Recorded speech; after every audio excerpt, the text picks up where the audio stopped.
Hello दोस्तों, स्वागत है आपका आपके अपने मनपसंद YouTube channel divine institute a path of success में। मैं फिरोज अहमद आपका स्वागत करता हूं। यदि आप चैनल पर पहली बार विजिट कर रहे हैं तो चैनल को सब्सक्राइब कर लें, पास में लगी बेल आइकन को प्रेस कर लें, जिससे हमारे द्वारा बनाई गई वीडियो की जो रेगुलर नोटिफिकेशन है आप तक पहुँचती रहे। आज हमने अपने इस वीडियो में जनरल अवेयरनेस के महत्वपूर्ण प्रश्नों को संकलित किया है, जो आपके सभी कॉम्पिटिटिव एग्जाम्स जैसे कि लेखपाल भर्ती, UPPCS, BEO, CTET, UPTET, Super TET, NTPC, UPSI, जितने भी वनडे एग्जाम हैं उनके लिए बहुत ही महत्वपूर्ण है। तो प्लीज़ इस वीडियो को शुरू से लेकर अंत तक जरूर वॉच करें। आइए देखते हैं इन प्रश्नों की श्रृंखला को। हमारा आज का पहला प्रश्न है, भारत में प्रथम स्टॉक एक्सचेंज किस वर्ष में स्थापित हुआ था? आपके लिए यहाँ पर चार ऑप्शंस है: 1892, 1887, 1914, 1942। तो जो आपका जो है प्रथम स्टॉक एक्सचेंज जो है यह 1982 में कार्य करना शुरू हुआ था। यहाँ पर थोड़ा मिस्टेक हो गया, बाई मिस्टेक बाई प्रिंटिंग। यह है आपका 1882 ईस्वी, 1882 ईस्वी है। यह जो है स्टॉक एक्सचेंज जो है भारत का सबसे पुराना शेयर बाज़ार जो बम्बई शेयर बाज़ार है, जिसकी स्थापना 1875 ईस्वी में हुई थी, लेकिन यह 1882 ईस्वी में यह कार्य करना प्रारंभ किया था। बम्बई शेयर बाज़ार का प्रारंभिक नाम था the native share and stock brokers association. क्या नाम था? The native share and stock brokers association. तो आपका यहाँ से ऑप्शन नंबर ए बिल्कुल सत्य है, क्योंकि यहाँ 1892 ना होकर के यहाँ पर 1882 होना चाहिए था। बाय मिस्टेक प्रिंट हो गया था, इसलिए आप इस तथ्य को याद रखिएगा। भारत का प्रथम स्टॉक एक्सचेंज जो है 1882 ईस्वी में स्थापित हुआ था। आइए देखते हैं दूसरे क्वेश्चन को। हमारा दूसरा क्वेश्चन है, भारत में बेरोजगारी और गरीबी के अनुमान आधारित हैं किससे? भारत में बेरोजगारी और गरीबी के अनुमान किस पर आधारित हैं? आपके लिए ऑप्शन यहाँ पर है। ऑप्शन नंबर ए, NSSO के परिवारों के उपभोग व्यय के सर्वे पर। आपका दूसरा ऑप्शन है CSO के परिवारों के उपभोग व्यय के सर्वे पर। तीसरा ऑप्शन है योजना आयोग के परिवारों के उपभोग व्यय के सर्वे पर। और चौथा ऑप्शन है आपका है NSSO के परिवारों के आय के सर्वे पर। तो भारत में बेरोजगारी और गरीबी के अनुमान जो है राष्ट्रीय नमूना सर्वेक्षण संस्थान NSSO, राष्ट्रीय नमूना सर्वेक्षण संस्थान के परिवारों के उपभोग व्यय के सर्वे पर आधारित है। इस प्रकार से आपका ऑप्शन नंबर ए जो है यह बिल्कुल सत्य है। इस तथ्य को आप यहाँ से याद रखिएगा। बढ़ते हैं नेक्स्ट क्वेश्चन की ओर। हमारा तीसरा क्वेश्चन है, निम्नलिखित में से कौन सी संख्या निर्यात, वित्तीय एवं बीमा से संबंधित कार्य करती है? निम्नलिखित में से कौन सी संख्या निर्यात, वित्तीय एवं बीमा से संबंधित कार्य करती है? तो यहाँ पर आपके लिए ऑप्शन है ECGC, दूसरा ऑप्शन है गेल, तीसरा ऑप्शन है CBDT, चौथा ऑप्शन है IDBI। क्वेश्चन एक बार फिर से देखते हैं। कौन सी संख्या निर्यात, वित्तीय एवं बीमा से संबंधित कार्य करती है? तो यहाँ पर आपका जो ऑप्शन नंबर ए है ECGC, export credit and guarantee corporation, export credit and guarantee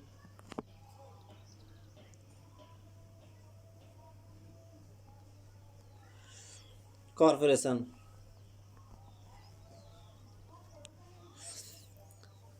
कि जिसकी स्थापना जो हुई थी या 1957 ईस्वी में हुई थी।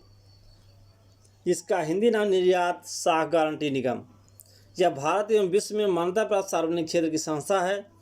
यह साख की संस्था नहीं बल्कि बीमा कंपनी है, जो निर्यात की जोखिमों का बीमा करती है।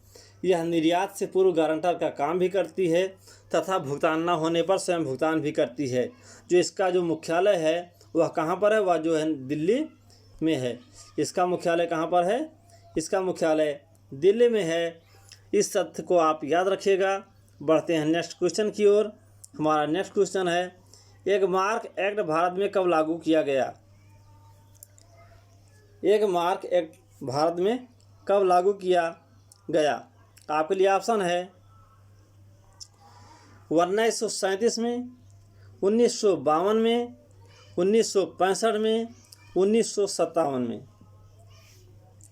जो एक मार्क एक्ट जो है वह कृषि उत्पादन से संबंधित है। इस तथ्य को याद रखिएगा। यह किससे संबंधित है? यह कृषि उत्पादन से संबंधित है, जो 1937 में बनाया गया था। कब बनाया गया था? 1937 में बनाया गया था, जिनमें उत्पादन की मानक गुणवत्ता और मूल्यांकन इस एक्ट के तहत की जाती है। तब उत्पादक समूह को यह मार्क प्रदान किया जाता है। तो आप इस तथ्य को याद रखिएगा। यहाँ पर आपका ऑप्शन नंबर ए जो है वह बिल्कुल करेक्ट है। बढ़ते हैं नेक्स्ट क्वेश्चन की ओर। हमारा नेक्स्ट क्वेश्चन है, राष्ट्रीय विशेष कृषि योजना मुख्य रूप से संबंधित है। राष्ट्रीय विशेष कृषि योजना मुख्य रूप से संबंधित है। ऑप्शन है आपके लिए नंबर ए नकद फसलों से, ऑप्शन बी खाद्यान्न से, ऑप्शन सी सब्जियों से, ऑप्शन डी निर्यात योग्य कृषि उत्पाद से। तो जो आपका है ऑप्शन नंबर डी निर्यात योग्य कृषि उत्पाद। राष्ट्रीय विशेष कृषि उपज योजना की घोषणा जो है विदेश व्यापार नीति 2004 से लेकर 2009 तक 2009 तक में की गई थी। इस योजना के तहत फलों, सब्जियों, फूलों और मूल्य संवर्धित उत्पादों के निर्यात को प्रोत्साहन दिया जाएगा। इसका अधिक निर्यात करने वालों को कर मुक्त ऋण दिया जाएगा। इसके निर्यात का 5% होगा। इस तथ्य को याद रखिएगा। बढ़ते हैं नेक्स्ट क्वेश्चन की ओर। हमारा नेक्स्ट क्वेश्चन है, भारत में जूट उद्योग प्रमुखता केंद्रित है। भारत में जूट उद्योग प्रमुखता केंद्रित है। आपके लिए यहाँ पर 4 ऑप्शन है, केरल में, उड़ीसा में, उत्तर प्रदेश तथा पश्चिम बंगाल। तो भारत में सर्वाधिक दूध उत्पादन वाले जो राज्य हैं उनमें नंबर 1 पर है पश्चिम बंगाल। अगला प्रश्न है, भारत में जूट उद्योग प्रमुखता केंद्रित है। आपके लिए यहाँ पर 4 ऑप्शन है, केरल, उड़ीसा, उत्तर प्रदेश तथा पश्चिम बंगाल। तो आपका जो ऑप्शन नंबर डी है पश्चिम बंगाल। पश्चिम बंगाल जो है जूट उत्पादन वाला जो है सबसे बड़ा राज्य है, जो कि आपको 75.32% प्रदान करता है। कितना? 75.32। और उसके बाद जो बिहार है वह बिहार आपको 14.32% जूट प्रदान करता है। और लास्ट में असम जो है 8.25 प्रदान करता है। आप इस तथ्य को याद रखिएगा। सबसे अधिक पश्चिम बंगाल 75.32%, उसके बाद बिहार 14.32% तथा असम जो है 8.25% जूट प्रदान करता है।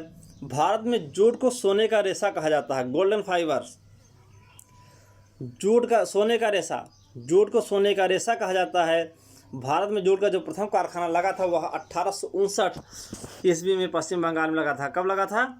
1859 ईस्वी को पश्चिम बंगाल में लगा गया था। भारत में जूट उद्योग का केंद्रीकरण जो है जूट उत्पादक क्षेत्र में ही मिलता है। बढ़ते हैं नेक्स्ट क्वेश्चन की ओर। हमारा नेक्स्ट क्वेश्चन है, इंद्रधनुषीय क्रांति का संबंध है। इंद्रधनुषीय क्रांति का संबंध है।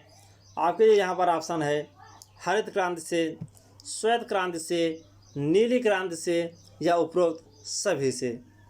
तो इंद्रधनुषीय जो क्रांति का जो संबंध है वह जो आपका ऑप्शन नंबर डी कह रहा है उपरोक्त सभी से। आपका ऑप्शन नंबर डी बिल्कुल सत्य है। यह सभी संबंधित है, क्योंकि राष्ट्रीय कृषि नीति की घोषणा जो है 28 जुलाई 2000 को संसद में की गई थी। कब की गई थी?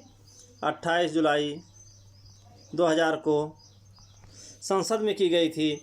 इस कृषि नीति नैप का वर्णन इंद्रधनुषीय क्रांति के रूप में किया गया था, जिसमें सभी प्रत्यक्ष एवं अप्रत्यक्ष रूप से देश की कृषि क्षेत्र में आई विभिन्न क्रांतियों जैसे हरित, श्वेत, पीली, नीली, लाल, सुनहरी, गुलाबी, भूरी, ब्राउन, रजत, खाद्यान्न श्रृंखला क्रांति।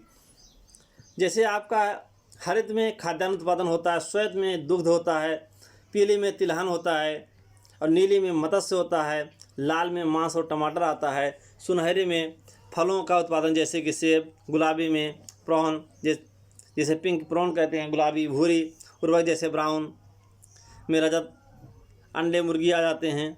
इस प्रकार की जितनी भी क्रांतियाँ थी, इन सभी क्रांतियों को इंद्रधनुषी क्रांति के रूप में प्रदान किया गया था।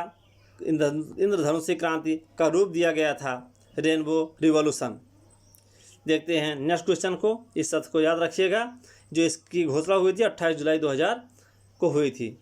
बढ़ते हैं नेक्स्ट क्वेश्चन की ओर, जो हमारा नेक्स्ट क्वेश्चन है, कह रहा निम्नलिखित में से कौन सा भारत में खाद्य तेल का सबसे अधिक उत्पादन करता है। निम्नलिखित में से कौन सा भारत में खाद्य तेल का सबसे अधिक उत्पादन करता है। आपके लिए यहाँ पर 4 ऑप्शंस हैं, राजस्थान, मध्य प्रदेश, बिहार, महाराष्ट्र। तो रेपसीड व सरसों के उत्पादन में राजस्थान देश में प्रथम स्थान रखता है। कौन सा? राजस्थान स्थान, क्योंकि देश के लगभग आधे से ज़्यादा सोयाबीन जो है वह मध्य प्रदेश अकेले उत्पादित करता है। इसलिए समग्र रूप से खाद्य तेलों को अगर बात की जा रही है तो इसमें मध्य प्रदेश का नाम आएगा। किसमें? अगर तेलों की बात की जाती है सर्वाधिक उत्पादन मध्य प्रदेश करता है, और सरसों के उत्पादन में प्रथम स्थान जो रखता है वो हमारा राजस्थान रखता है, और सोयाबीन के उत्पादन में सबसे अधिक प्रथम स्थान रखता है हमारा मध्य प्रदेश। लेकिन खाद्य तेल की बात करते हैं तो सबसे अधिक खाद्य तेल जो हमारे मध्य प्रदेश से प्राप्त होता है। इस तथ्य को याद रखिएगा। यहाँ पर आपका ऑप्शन नंबर बी बिल्कुल सत्य है। बढ़ते हैं नेक्स्ट क्वेश्चन की ओर। हमारा प्रश्न है, भारत में उद्यमों हेतु लाइसेंसिंग प्रणाली का आधार था। आपके लिए ऑप्शन है औद्योगिक नीति प्रस्ताव 1948, दूसरा है आपका औद्योगिक नीति प्रस्ताव 1856, तीसरा है समाजवादी नमूने के समाज की स्थापना एवं कांग्रेस पार्टी का प्रस्ताव, या उद्योग अधिनियम 1951। तो जो आपका उद्यमों हेतु लाइसेंसिंग प्रणाली का आधार जो था वह उद्योग अधिनियम 1951 के अकॉर्डिंग था।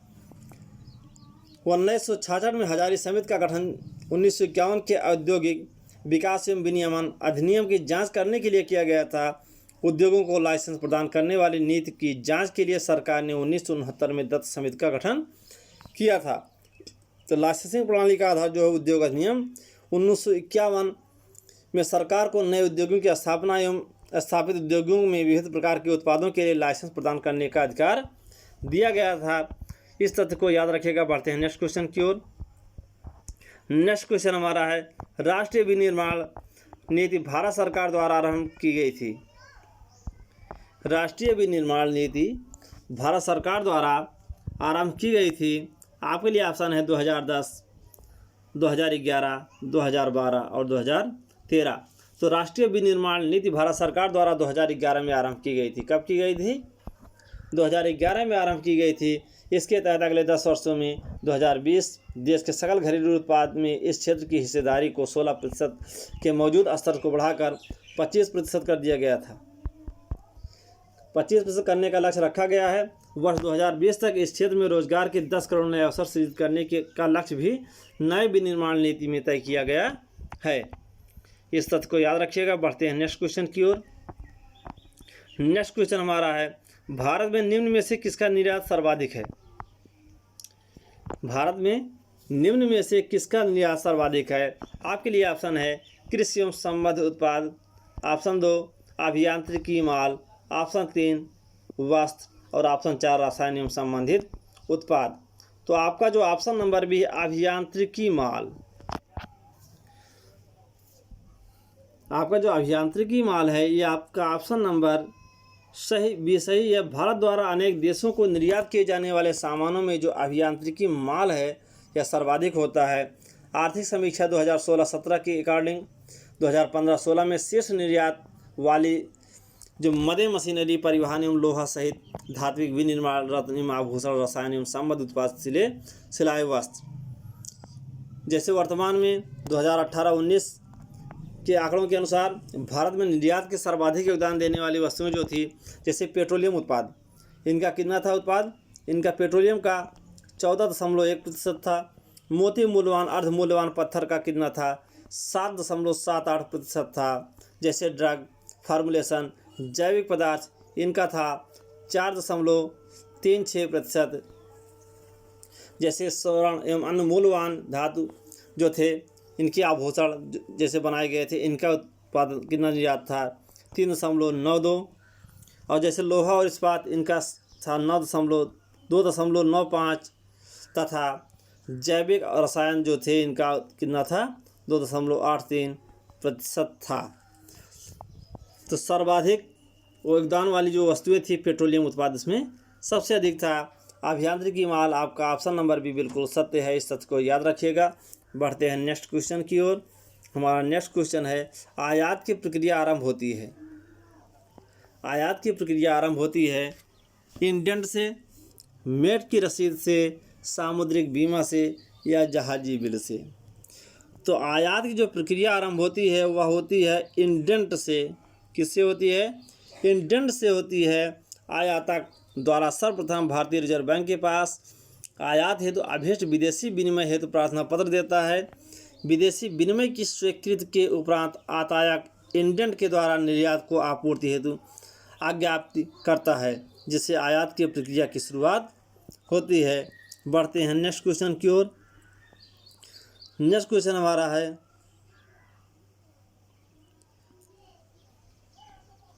भारत में डॉलर में सबसे अधिक निर्यात होता है। भारत से डॉलर में सबसे अधिक निर्यात होता है। यहाँ पर आपके लिए ऑप्शन है कृषि तथा सहबद्ध उत्पाद का, सिले सिलाए वस्त्रों का, हस्तशिल्प वस्तुओं का या इंजीनियरिंग सामानों का। तो भारत से डॉलर मूल्यों का निर्यात का जो प्रतिशत निम्नलिखित है, इंजीनियरिंग सामान जो है 19.4%, इंजीनियरिंग सामान का 19.4%, सिले सिलाए वस्त्रों का 19% होता है, कृषि एवं सहबद्ध जो है इनका 11.7% होता है, तथा हस्तशिल्प वस्तुएं जो हैं इनका कुछ प्रतिशत होता है। इस तरह से इस तथ्य को इंजीनियरिंग सामानों का जो सबसे अधिक निर्यात होता है डॉलर में, इस तथ्य को याद रखिएगा। बढ़ते हैं नेक्स्ट क्वेश्चन की ओर। हमारा नेक्स्ट क्वेश्चन है, जनगणना 2011 के अनुसार भारत के निम्नलिखित राज्यों में से किसमें सर्वाधिक अनुसूचित जाति की जनसंख्या पाई जाती है? तो आपके लिए यहाँ पर ऑप्शन है पश्चिम बंगाल, उत्तर प्रदेश, पंजाब तथा महाराष्ट्र। तो सबसे अधिक अनुसूचित जाति की जो संख्या पाई जाती है वह हमारे उत्तर प्रदेश राज्य में पाई जाती है। आपका ऑप्शन नंबर भी बिल्कुल सत्य है। सबसे अधिक अनुसूचित जाति की संख्या उत्तर प्रदेश राज्य में अकॉर्डिंग 2011 जनगणना के तहत ये तथ्य प्राप्त है। उत्तर प्रदेश सबसे अधिक अनुसूचित जाति की संख्या पाई जाती है। बढ़ते हैं नेक्स्ट क्वेश्चन की ओर। नेक्स्ट क्वेश्चन हमारा क्वेश्चन है, भारत में वर्तमान में भारत की जनसंख्या वृद्धि निम्न में से किस दौर से गुजर रही है? आपके लिए यहाँ पर ऑप्शन है स्थिर जनसंख्या, सतत वृद्धि, तीव्र उच्च विकास, निश्चित रूप से गिरने वाले प्रवृत्ति के साथ उच्च वृद्धि दर। तो जो है आपका निश्चित रूप से गिरने की प्रवृत्ति के साथ उच्च वृद्धि दर। आपका ऑप्शन नंबर डी यहाँ पर बिल्कुल सत्य है। देश की जनसंख्या जननांकीय विकास की अनेक अवस्थाओं से होकर गुजरती है। प्रथम अवस्था में जन्म दर एवं मृत्यु दर दोनों उच्च बने रहते हैं। द्वितीय अवस्था में जन्म दर उच्च बनी रहती है, मृत्यु दर में गिरावट होती है। तृतीय अवस्था में जन्म दर एवं मृत्यु दर दोनों की कमी आती है। वर्तमान में भारत की जो जनसंख्या वृद्धि निश्चित रूप से गिरावट का रुझान प्रकट करते हुए उच्च वृद्धि के दौर से गुजर रही है। बढ़ते हैं नेक्स्ट क्वेश्चन की ओर। हमारा जो अगला क्वेश्चन है, वर्ष 2011 की जनगणना के अनुसार सर्वाधिक साक्षरता दर वाला राज्य कौन सा है? आपके लिए ऑप्शन है यहाँ पर उत्तर प्रदेश, मणिपुर, राजस्थान तथा मिजोरम। वर्ष 2011 के अंतिम आंकड़ों के अनुसार सर्वाधिक साक्षरता दर वाले जो राज्य थे, जिसमें केरल का प्रथम स्थान था, केरल के बाद मिजोरम का था, फिर गोवा का था, फिर त्रिपुरा का था, तथा भारत की जो साक्षरता दर थी वह 73% थी। कितना थी? 73% थी। और केरल इस ऑप्शन में न होने के कारण से हम साक्षरता दर वाला राज्य मिजोरम को ऑप्शन के तौर पर लिखेंगे। मिजोरम की थी 91.3% साक्षरता दर, जबकि केरल की थी 94%। इसके बाद तीसरे स्थान पर था गोवा 88.7% के साथ, और चौथे स्थान पर त्रिपुरा था 87.2% के साथ। इस तथ्य को याद रखिएगा। बढ़ते हैं नेक्स्ट क्वेश्चन की ओर। नेक्स्ट क्वेश्चन है हमारा, निम्नलिखित में कौन सा जैविक मूल अर्थात ऑर्गेनिक ओरिजिन का है? जैसे आपका ऑप्शन है मूंगा, पन्ना, मणिक तथा पुखराज। तो इसमें जो मूंगा है यह जैविक मूल ऑर्गेनिक ओरिजिन का है। मूंग जो है छोटे छोटे जलीय जीव होते हैं, इनमें सुचारू रूप से जैविक पोषण की प्रक्रिया संचालित होती है। तो इस तथ्य को याद रखिएगा, मूंगा जो है जैविक मूल का है। बढ़ते हैं नेक्स्ट क्वेश्चन की ओर। हमारा जो नेक्स्ट क्वेश्चन है किसके द्वारा जल की जैविक ऑक्सीजन मांग में कमी आती है? किसके द्वारा जल की जैविक ऑक्सीजन मांग में कमी आती है? आपके लिए ऑप्शन है प्राथमिक उपचार, द्वितीय उपचार, तृतीय उपचार या उपर्युक्त में से कोई नहीं। तो आपका जो ऑप्शन नंबर 2 है द्वितीय उपचार। द्वितीय उपचार द्वारा जल की जैविक ऑक्सीजन मांग में कमी आती है। ऑक्सीजन की वह मात्रा जो जल में कार्बनिक पदार्थों के जैव रासायनिक अपघटन के लिए आवश्यक होती है, जैविक ऑक्सीजन मांग BOD कहलाती है। BOD कहलाती है। इस तथ्य को आप यहाँ से याद रखिएगा। बढ़ते हैं नेक्स्ट क्वेश्चन की ओर। नेक्स्ट क्वेश्चन हमारा है, निम्नलिखित में से कौन सा कथन हरित जलवायु कोष GCF के लिए सही नहीं है? आपके लिए ऑप्शन है, इनकी स्थापना डरबन में आयोजित जलवायु परिवर्तन सभा में हुई थी। दूसरा ऑप्शन है, यह विकासशील देशों में कार्यक्रमों तथा नीतियों का समर्थन करेगा। तीसरा ऑप्शन है, विकसित देश इसके लिए कोष प्रदान करेंगे। चौथा ऑप्शन है, यह कोष वर्ष 2014 से कार्य करना प्रारंभ करेगा। तो जो आपके लिए ऑप्शन है यहाँ पर ए, इसकी स्थापना डरबन में आयोजित जलवायु परिवर्तन सभा में हुई थी। कानकुन मैक्सिको में 19 नवंबर से 10 दिसंबर के मध्य संयुक्त राष्ट्र जलवायु परिवर्तन सम्मेलन 2010 आयोजित किया गया था। हरित जलवायु कोष का प्रदान इसी सम्मेलन में भी किया गया था। इसलिए यहाँ से आपका ऑप्शन नंबर ए बिल्कुल सत्य है। इस सत्य को याद रखिएगा। बढ़ते हैं नेक्स्ट क्वेश्चन की ओर। नेक्स्ट क्वेश्चन है, बायोस्फीयर की परिभाषा क्या है? बायोस्फीयर की परिभाषा क्या है? आपके लिए यहाँ पर ऑप्शन है, पृथ्वी तथा इसके वायुमंडल जिसमें जीव रहते हैं। दूसरा है, पृथ्वी पर मिलने वाले सभी जीव।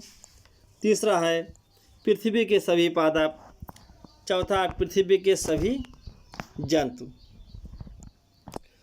पृथ्वी के समस्त जीव और उनके आसपास का जो पर्यावरण होता है, जिससे इन जीवों की पारस्परिक क्रिया होती है, मिल करके जैवमंडल की संरचना करते हैं। जैवमंडल के अंतर्गत समस्त जीव, जिसे जैविक संघटक तथा भौतिक पर्यावरण अजैविक संघटक सम्मिलित किया जाता है, जिसे जैवमंडल कहा जाने वाला भाग स्थल, जल और वायु। जैसे ये हमारा क्या है, वायुमंडल, इसको मान लेते हैं, इसको हम स्थल मान लेते हैं और इसको हम जल मान लेते हैं। और ये तीनों का जो मिला भाग है यह हमारा जैवमंडल कहलाएगा। यानी तीनों का जो मिला भाग है ये हमारा जैवमंडल कहलाएगा, जिसके भीतर अनेक छोटे छोटे परितंत्र कार्य करते हैं। यह पृथ्वी का वह भाग होता है जिसमें जीव पाए जाते हैं। बढ़ते हैं नेक्स्ट क्वेश्चन की ओर। हमारा नेक्स्ट क्वेश्चन है, राजस्थान मरुस्थल अथवा थार मरुस्थल निम्नलिखित में से किसका विस्तार है? आपके लिए ऑप्शन है प्लियोसीन, दूसरा ऑप्शन है पैलियोसीन, तीसरा ऑप्शन है प्लीस्टोसीन अथवा अभिनव जमाव तथा ओलियोसीन। तो राजस्थान का जो मरुस्थल अथवा थार मरुस्थल है वो प्लीस्टोसीन अथवा तथा अभिनव जमाव का विस्तार है। अतः आपका ऑप्शन नंबर सी बिल्कुल सत्य है। इस तथ्य को याद रखिएगा। थार मरुस्थल जो है प्लीस्टोसीन तथा अभिनव जमाव का विस्तार है। हमारा नेक्स्ट क्वेश्चन है, निम्नलिखित में से किस नदी बेसिन का क्षेत्रफल सर्वाधिक है? आपके लिए यहाँ पर 4 ऑप्शन है, कृष्णा, नर्मदा, गोदावरी तथा महानदी। तो कृष्णा नदी का जो क्षेत्रफल है 2,59,000 कितना है? 2,59,000 वर्ग किलोमीटर है। नर्मदा का है 98,800 वर्ग किलोमीटर है।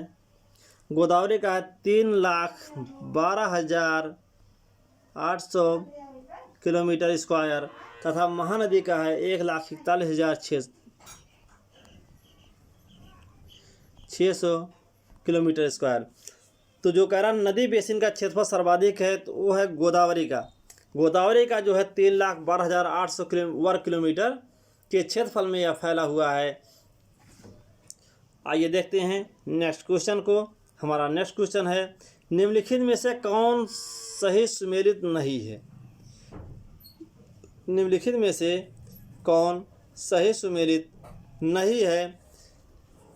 जैसे केंद्र तथा ऊर्जा। पत्रातु जो है तापीय से सुमेलित है, झाकरी जल विद्युत से, ये भी सही है, ये भी सही है।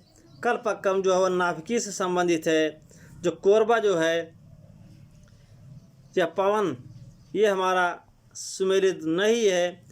कोरबा क्षेत्र की जो छत्तीसगढ़ में जो कोरबा क्षेत्र की खानें हैं, इसका उपयोग भिलाई के इस्पात कारखाने में होता है। कोरबा के पूर्व में रामगढ़ की खानें हैं। तलचर खाने ब्राह्मणी नदी के घाटी में हैं। इसलिए आपका ऑप्शन नंबर डी बिल्कुल सही है। जो सुमेलित नहीं है, पूछ रहा कौन सा सुमेलित नहीं है, तो आपका ऑप्शन नंबर डी कोरबा, ये जो है खान है, यह पवन से संबंधित नहीं है। बढ़ते हैं नेक्स्ट क्वेश्चन की ओर। हमारा नेक्स्ट क्वेश्चन है, निम्नलिखित में से कौन सा सुमेलित नहीं है? सेम क्वेश्चन करा। मुंडा जनजाति जो है राज्य झारखंड, दूसरा खासी जो मेघालय, तीसरा दे रहा है मिसमी जो राजस्थान दे रहा है, लेपचा सिक्किम। तो मुंडा जो जनजाति है या झारखंड में पाई जाती है, यह बिल्कुल सत्य है। खासी जो है वह मेघालय में पाए जाते हैं। जो मिसमी है, मिसमी जनजाति है अरुणाचल प्रदेश तथा तिब्बत में पाई जाती है। आपका ऑप्शन नंबर सी का जो सुमेल है यह गलत है, इसलिए आपका ऑप्शन नंबर सी बिल्कुल सत्य है। लेपचा को देखते हैं, लेपचा सिक्किम, लेपचा जनजाति जो है सिक्किम में पाई जाती है। अतः जो मिसमी राजस्थान, मिसमी जनजाति जो है यह अरुणाचल प्रदेश में पाई जाती है। इसलिए आपका ऑप्शन नंबर सी बिल्कुल सही है, यह सुमेल नहीं है। बढ़ते हैं नेक्स्ट क्वेश्चन की ओर। नेक्स्ट क्वेश्चन हमारा है, उच्चतम लवणता पाई जाती है। आपके लिए यहाँ पर ऑप्शन है मृत सागर में, लाल सागर में तथा महासाल्ट झील संयुक्त राज्य अमेरिका में या वन झल्ब टर्की में। तो यहाँ पर आपका जो क्वेश्चन है लवणता पूछ रहा है। नदियों द्वारा निरंतर लवण की आपूर्ति होते रहने से अंतः समुद्रों तथा झीलों में लवणता की जो मात्रा होती है वो सर्वाधिक होती है। वाष्पीकरण उनके जल को दिन प्रतिदिन निरंतर अधिक खारा बनाता है। जैसे उदाहरण के तौर पर आपका संयुक्त राज्य अमेरिका के यूटाह राज्य की ग्रेट साल्ट झील जो है मृत सागर तथा तुर्की की वान झील में लवणता की मात्रा 220, 240 तथा 330 प्रति हजार है। अतः यहाँ पर आपका ऑप्शन नंबर डी बिल्कुल सत्य है। तो दोस्तों, आपको हमारा ये वीडियो पसंद आया हो तो आप हमारे इस वीडियो को शेयर कीजिए, कमेंट कीजिए, लाइक कीजिए, जिससे हम आपके लिए बेहतरीन से बेहतरीन वीडियो बनाते रहें। धन्यवाद। हमारा